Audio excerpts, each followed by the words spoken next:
Prometheus part 2। इस movie का असली नाम एलियन कवेनेंट है, जो कि प्रोमीथियस का सेकंड पार्ट है। अगर आपने फर्स्ट पार्ट नहीं देखा तो आप पहले वो देखें, जिसका लिंक हम नीचे डिस्क्रिप्शन में दे रहे हैं। इस मूवी की शुरुआत में ये दिखाते हैं कि वेलेंट एक रोबोट को इन्वेंट करते हैं जो बहुत एडवांस होता है और वो उसका नाम डेविड रखते हैं। वेलेंट बोलते हैं कि मैंने तुम्हें बनाया इसलिए मैं तुम्हारा पिता हूं। तब डेविड बोलता है कि क्या मैं आपसे एक सवाल पूछ सकता हूं? वो बोलते पूछो। डेविड बोलता है कि अगर आपने मुझे बनाया है तो आपको किसने बनाया? वेलेंट बोलते हैं ये सवाल युगों से चला आ रहा है, उम्मीद है हम एक दिन इसका जवाब ढूंढ पाएंगे। ये पूरा सीन प्रोमीथियस पार्ट 1 की शुरुआत से पहले का है, जो इस मूवी में दिखाया गया है। इसके बाद प्रोमीथियस पार्ट 1 की पूरी कहानी शुरू होती है और अब प्रोमीथियस के 11 साल बाद 5 दिसंबर 2104 को एक यान जिसका नाम कवेनेंट है, जो पृथ्वी से ओरेगाइस 6 नाम के ग्रह के लिए निकलता है। इंसान वहां पर मानव बस्ती बसाना चाहता है, तो यान में 2000 आम आदमी और 1140 भ्रूण हैं। भ्रूण यानी जिनसे इंसान बनाए जा सकते हैं, यानी कि आप कह सकते हैं कि डीएनए, या फिर आप कह सकते हैं कि एक तरह का टेस्ट ट्यूब बेबी। ये यान अपनी मंजिल पर 7 साल 4 महीने के बाद पहुंचेगा। इस यान में एक रोबोट है जिसका नाम है वॉल्टर, और वॉल्टर हूबहू डेविड की तरह दिखता है, जो प्रोमीथियस पार्ट 1 में रोबोट था।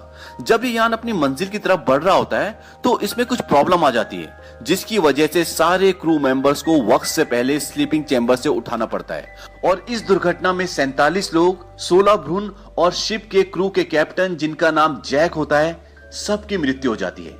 जैक डैनियल के पति होते हैं और डैनियल इस मूवी में मेन कैरेक्टर है। अब किसी तरह से सिचुएशन कंट्रोल में आती है और अभी भी उनका शिप 83% सही है, तो वो बाकी का हिस्सा ठीक करके आराम से अपनी मंजिल तक पहुंच सकते हैं। अब वो आगे बढ़ ही रहे होते हैं कि उन्हें पास ही के ग्रह से ह्यूमन के सिग्नल्स मिलते हैं। जब वो उस ग्रह की डिटेल्स निकालते हैं तो पता चलता है कि वो ग्रह बहुत पुराना है और उस ग्रह में जीवन पनपने के अच्छे चांसेस हैं। और जिस ग्रह में ये जा रहे हैं, यानी कि ओरेगाइस 6 में, उस ग्रह से इस नए ग्रह के हालात ज्यादा अच्छे हैं और इस नए ग्रह तक पहुंचने में उन्हें कुछ ही हफ्ते लगेंगे, जबकि ओरेगाइस 6 पहुंचने में उन्हें 7 साल और 4 महीने। और इसके लिए उन सबको स्लीपिंग चैम्बर्स में दोबारा जाना पड़ेगा, और स्लीपिंग चैम्बर्स में कोई नहीं जाना चाहता क्योंकि कैप्टन की मौत स्लीपिंग चैम्बर के अंदर ही हुई थी। तो शिप का कैप्टन बोलता है कि हमें ओरेगाइस 6 पर ना जाकर इसी ग्रह पर जाना चाहिए।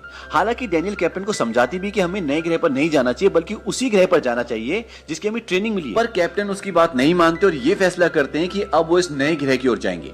अब उस ग्रह के पास पहुंचकर उनका क्रू फ्लाइंग ऑब्जेक्ट में बैठकर उस ग्रह पर उतर जाता है। वहां उतरने के बाद वो सिग्नल को चेक करते हैं जो उन्हें मिला था। वो वहां से 8 किलोमीटर दूर एक पहाड़ी से आ रहा होता है। अब एक लेडी फ्लाइंग ऑब्जेक्ट में रुक जाती है और बाकी की पूरी टीम आगे निकल जाती है जहां से सिग्नल आया था। अब जब पूरी टीम आगे बढ़ रही होती है तो 2 लोग रास्ते में रुक जाते हैं क्योंकि उन्हें मिट्टी के सैंपल्स लेने होते हैं, और बाकी लोग वहां से आगे निकल जाते हैं। अब उन दोनों में से एक का पैर किसी अंडे जैसी चीज पर पड़ता है, उससे कुछ छोटा सूक्ष्म जीव निकलता है और उस आदमी के कान के थ्रू उसकी बॉडी में घुस जाता है।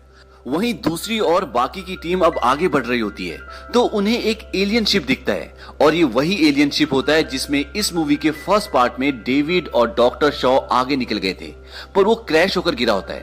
वहीं पर उनकी टीम के आदमी को एक अंडे जैसी चीज दिखती है, और जब वो उसे टच करता है तो उसकी नाक के अंदर भी सूक्ष्म जीव चले जाते हैं। इसके बाद सब इस शिप के अंदर आ जाते हैं। वहां पर उन्हें गले का लॉकेट दिखता है जिसमें लिखा होता है डॉक्टर ई शॉ। वॉल्टर बोलता है डॉक्टर एलिजाबेथ शॉ।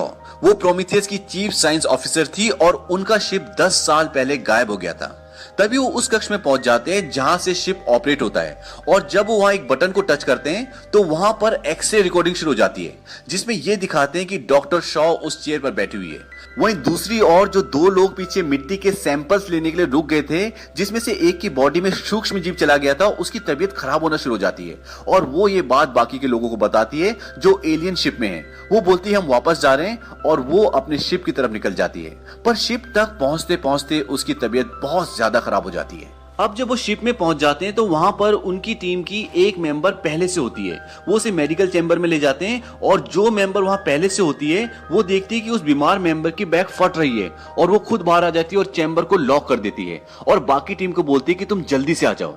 अब उस क्रू मेंबर की तबीयत बहुत ज्यादा खराब हो जाती है, और जो लड़की उसके साथ अंदर होती है वो दूसरी लड़की से बोलती है जिसने दरवाजा लॉक किया था कि मुझे बाहर निकालो, पर उसे बाहर नहीं निकालती। वो बोलती है कि इन्फेक्शन फैल जाएगा। तभी उस बीमार आदमी की बॉडी फट जाती है और उसमें से एक छोटा सा लेकिन बहुत ताकतवर और खतरनाक जीव निकलता है, और जो लड़की अंदर होती है वो उसे मार देता है। और बाद में बाहर आकर वो दूसरी लड़की को भी मारने के लिए उसका पीछा करता है और वो अपनी जान बचाने के लिए उस पर गोलियां चलाती है और इसी मुठभेड़ में गोली गैस सिलेंडर में लग जाती है और पूरा शिप विस्फोट हो जाता है। वहीं दूसरी ओर जो टीम एलियन शिप में गई थी उसमें से भी एक आदमी की बॉडी में सूक्ष्म जीव गया था। उसकी तबीयत बहुत खराब हो जाती है और उसकी बॉडी भी फट जाती है और उसमें से भी वैसी जीव निकलता है जैसे उस लड़की की बॉडी से निकला था और वो वहां से निकलकर भाग जाता है। पर रात को जब वो अपने शिप कॉवेनेंट से संपर्क करने की कोशिश कर रहे होते हैं जो अंतरिक्ष में होता है, तो तभी वही जीव जो भाग गया था वो डैनियल पर हमला करता है। पर वॉल्टर जो कि एक रोबोट है उसे बचा लेता है, पर वॉल्टर का हाथ कलाई से कट जाता है और वो जीव उनके एक आदमी को मार देता है। इसके बाद सब उस पर गोलियां चलाते और वहां से भाग जाता है, पर वो दोबारा लौट कर आता है और हमला करता है। तभी आकाश में कुछ फटता है और जोरदार रोशनी होती है और एक नकाबपोश सामने आकर बोलता है कि चलो मेरे साथ, और वो उसके पीछे पीछे चले जाते हैं। तभी वो रास्ते में देखते हैं कि लाखों लोगों की बॉडी पड़ी होती है। ऐसा लगता है जैसे किसी पूरी प्रजाति का खात्मा हो गया हो। अब वो सब उसके साथ सेफ जगह पहुंच जाते हैं और वहां वो आदमी बोलता है, मेरा नाम डेविड है। दरअसल ये डेविड होता है प्रोमेथियस का रोबोट। वो उन्हें बताता है कि हमारे शिप में घातक कीटाणु थे और जब हम लैंडिंग कर रहे थे तो शिप क्रैश हो गया और कीटाणु हर जगह फैल गए और उसका नतीजा तो आप देख ही रहे हैं और मैं यहाँ इस टापू में फंस गया। वो उन्हें बताता है कि ये कीटाणु पेड़ पौधों को छोड़कर हर चीज पर असर करता है। अब वो वहां से जाने लगता है और जाते जाते वो वॉल्टर को बोलता है, कैसे हो भाई, क्योंकि वॉल्टर भी एक रोबोट है और डेविड और वॉल्टर बिल्कुल एक जैसे दिखते हैं, जैसे जुड़वा भाई। अब डेविड और वॉल्टर मिलते हैं और आपस में बात करते हैं। डेविड बोलता है, जिसने हमें बनाया था मिस्टर वेलन में उनके साथ था। वॉल्टर बोलता है कि वो कैसे दिखते थे।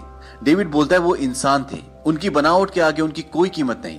मतलब डेविड अपने आप को इंसान से बहुत सुपीरियर समझता है और इंसान को कुछ भी नहीं। वॉल्टर बोलता है तुम अपने बारे में ही सोचते हो, इसलिए इंसान ने ऐसे मॉडल्स बनाना शुरू किया जो कम पेचीदा हो। इसके बाद डेविड वॉल्टर को अपने साथ एक जगह ले जाता है और डेविड को याद आता है जब वो इस ग्रह पर पहुंचे थे। अब दिखाते हैं कि जिस एलियन शिप पर वो यहाँ तक पहुंचे थे उसे देखते ही इस पूरे ग्रह के लोग बहुत खुश हो जाते हैं। उन्हें लगता है कि उनके लोग आ गए। तभी दरवाजा खुलता है और वहां डेविड खड़ा होता है और डेविड वो सारे खतरनाक कीटाणु जो उस शिप में होते हैं उन पर छोड़ देता है और वो पूरे प्लेनेट के लोगों का खात्मा कर देते हैं। जहां पर डेविड और वॉल्टर खड़े होते हैं वहीं पर डॉक्टर शॉ की कब्र भी होती है। डेविड बोलता है वो बहुत रहमदिल थी और उसी ने मुझे ठीक किया और मैं उसे चाहता था जैसे तुम डैनियल को चाहते हो। वॉल्टर बोलता है कि ये मुमकिन नहीं। डेविड बोलता है तो फिर उसे बचाने के लिए तुमने अपना हाथ क्यों गंवा दिया, ये प्यार नहीं तो और क्या है। वॉल्टर बोलता है कि ये मेरा फर्ज था। अब वहीं दूसरी ओर ये दिखाते हैं कि उनका संपर्क अपने शिप से हो जाता है जो ऊपर अंतरिक्ष में होता है और वो उन्हें बोलते हैं कि हमारे बहुत सारे साथी घायल हैं, तुम जल्दी आ जाओ, हमें तुम्हारी मदद की जरूरत है। दरअसल तूफान की वजह से काफी वक्त से उनका संपर्क नहीं हो पा रहा था। अब वो जीप भी वहां पहुंच जाता है जिसने उनके साथियों को मारा था और वो वहां उनके एक और साथी को मार देता है। अब वो जीप डेविड के सामने आता है और डेविड उससे संपर्क बनाने की कोशिश करता है। तभी वहां पर कैप्टन आ जाते हैं और वो उसे गोली मारने वाले होते हैं कि डेविड बोलता है कि गोली मत चलाना, अगर आप इसे अपनी सांस महसूस करवा दो तो ये जिंदगी भर के लिए आपका हो जाता है। पर कैप्टन उस पर कई गोलियां चलाते हैं और वो मर जाता है। इसके बाद डेविड बहुत नाराज हो जाता है। अब कैप्टन डेविड को गन पॉइंट पे लेते हैं और बोलते हैं कि मुझे बताओ कि यहाँ पे चल क्या रहा है, नहीं तो मैं तुम्हें मार दूंगा। अब डेविड कैप्टन को अपने साथ ले जाता है और उसे वही ट्यूब दिखाता है जिसमें से कीटाणु निकालकर उसने डॉक्टर चार्ली के ड्रिंक में मिला दिया था और बोलता है इस कीटाणु ने कई रूप बदले और ये हमेशा एक जिस्म के इंतजार में रहते हैं पर इन्हें कंट्रोल नहीं किया जा सकता। ये बहुत आक्रामक हैं, पर मैंने अपनी जेनेटिक रिसर्च शुरू की और मैंने ये बनाया एक हाइब्रिड। पर मुझे इस काम को आगे बढ़ाने के लिए कुछ चाहिए। दरअसल डेविड को उन जीवों को जिंदा करने के लिए ह्यूमन बॉडी की जरूरत होती है। कैप्टन बोलता है क्या ये जिंदा है। अब जैसे ही कैप्टन उसके पास जाते हैं उसका मुंह खुलता है और उसके अंदर से एक जीव निकलता है और कैप्टन के मुंह पर चिपक जाता है। और जब कैप्टन होश में आते हैं तो वो बोलते हैं तुम क्या करना चाहते हो। डेविड बोलता है आविष्कार, और उसकी छाती फटती है और उसके अंदर से एक जीव निकलता है जो पूरी तरह से डेविड के कंट्रोल में होता है। वहीं दूसरी तरफ ये दिखाते हैं कि वॉल्टर को डॉक्टर शॉ की बॉडी मिलती है जिसे डेविड ने अपनी रिसर्च के लिए यूज किया होता है। अब वॉल्टर डेविड के पास जाता है और वो बोलता है कि लैंड करते हुए गलती से कीटाणु नहीं गिरे, तुमने गिराए थे। डेविड बोलता है कि मैं गुलामी करने के लिए नहीं बना, इंसान धीरे धीरे खत्म हो रहे हैं पर वो दोबारा पनपना चाहते हैं और वो इसके हकदार नहीं और मैं ऐसा होने भी नहीं दूंगा। वॉल्टर बोलता है कि उन्होंने हमें बनाया है। दरअसल डेविड पूरी मानव जाति का खात्मा करना चाहता है और अपने बनाए हुए जीवों को फैलाना चाहता है। वॉल्टर बोलता है कि मैं तुम्हें यहाँ से जाने नहीं दूंगा और डेविड धोखे से उसको डेड कर देता है। अब तक सबको समझ में आ गया कि ये जगह खतरनाक है और वो डिसाइड करते हैं कि हम 15 मिनट में यहाँ से निकल जाएंगे। अब ऊपर अंतरिक्ष में जो उनकी टीम होती है उसमें से कुछ लोग फ्लाइंग ऑब्जेक्ट में उन्हें लेने के लिए वहां से निकलते हैं। अब जहां पर डेविड के जीव ने कैप्टन को मारा होता है वहां पर 2 और लोग पहुंच जाते हैं और वो जीव उन पर भी हमला कर देता है और उनमें से एक को मार देता है और दूसरा वहां से भाग जाता है। अब तक डैनियल को भी पता चल जाता है कि डॉक्टर शॉ को डेविड ने मारा था और वो उन्हें पकड़ लेता और मार रहा होता है। तभी वहां पर वॉल्टर आ जाता है और वो डैनियल को बचा लेता है। डेविड बोलता है कि तुम ठीक कैसे हो गए? वॉल्टर बोलता है कि तुम्हारे बाद के मॉडल्स में कुछ सुधार किए गए थे। और डैनियल और उनका एक और साथी जो अभी अभी उस खतरनाक जीव से बचकर आया है वो दोनों वहां से भागकर बाहर अपने फ्लाइंग ऑब्जेक्ट का वेट करते हैं। और जैसे ही उनका फ्लाइंग ऑब्जेक्ट वहां पहुंचता है वो दोनों बड़ी मुश्किल से उस पर चढ़ते हैं और अब तक वॉल्टर भी वहां जाता है और वो तीनों उस पर सवार हो जाते हैं। डैनियल वॉल्टर से पूछते हैं कि डेविड कहाँ है? वो बोलता है कि वो अब नहीं रहा। अब उनका फ्लाइंग ऑब्जेक्ट उड़ ही रहा होता है कि तभी वो क्रिएचर जिसे डेविड ने बनाया था वो उस पर चढ़ जाता है। अब डैनियल उसे मारने के लिए बाहर जाती है और यहाँ पर काफी अच्छे एक्शन सीन्स हैं। फाइनली डैनियल उसको मार देती है और वो सब ऊपर अंतरिक्ष में अपने मेन शिप में आ जाते हैं।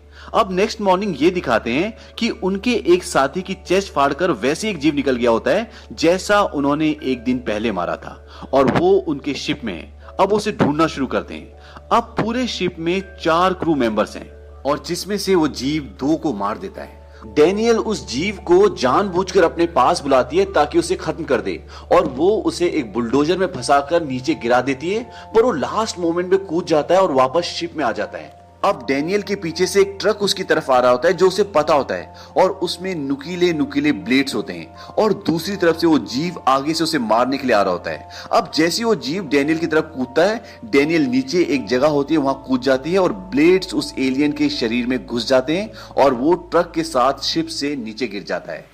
इसके बाद ये दिखाते हैं कि डैनियल अपने साथी को स्लीपिंग चैम्बर में सुला देती है और वॉल्टर डैनियल को सुलाने की प्रक्रिया यानी कि तैयारी कर रहा होता है क्योंकि उन्हें आगे जाना है ओरिगाइस 6 ग्रह पर। अब जैसे ही डैनियल स्लीपिंग चैम्बर के अंदर जाती है तो वॉल्टर उसे बाहर से लॉक कर देता है और बेहोश होने से पहले डैनियल को पता चल जाता है कि वो वॉल्टर नहीं डेविड है जो वॉल्टर बना हुआ था। वो बाहर निकलने की कोशिश करती है पर डेविड मुंह पर उंगली रखकर उसे चुप रहने के लिए कहता है और डैनियल स्लीपिंग चैम्बर के असर से गहरी नींद में चली जाती है। इसके बाद ये दिखाते हैं कि डेविड अपने साथ उन खतरनाक जीवों के 2 डीएनए अपने पेट के अंदर छुपा कर लाया होता है और वो एक एक करके उन्हें अपने मुंह से बाहर निकालता है और सुरक्षित जगह पर रख देता है। अब अंत में डेविड वॉल्टर बनकर अर्थ पर मैसेज भेजता है कि डैनियल और डेनिसी के अलावा सारे क्रू मेंबर्स हादसे का शिकार हो गए और कॉलोनी के लोग सुरक्षित हैं और अब हम ओरिगाइस 6 जा रहे हैं और इसी के साथ मूवी खत्म हो जाती है। दर्शकों को प्रोमीथियस 2 यानी कि एलियन कवेनेंट से जितनी उम्मीदें थी ये उनकी उम्मीदों पर खरी नहीं उतर पाई और लोगों को इस मूवी से बहुत डिसअपॉइंटमेंट भी हुई। आपको ये मूवी कैसी लगी, इस मूवी की स्टोरी कैसी लगी, हमारे कमेंट बॉक्स में जरूर लिखें और हमारे चैनल को सब्सक्राइब भी करें।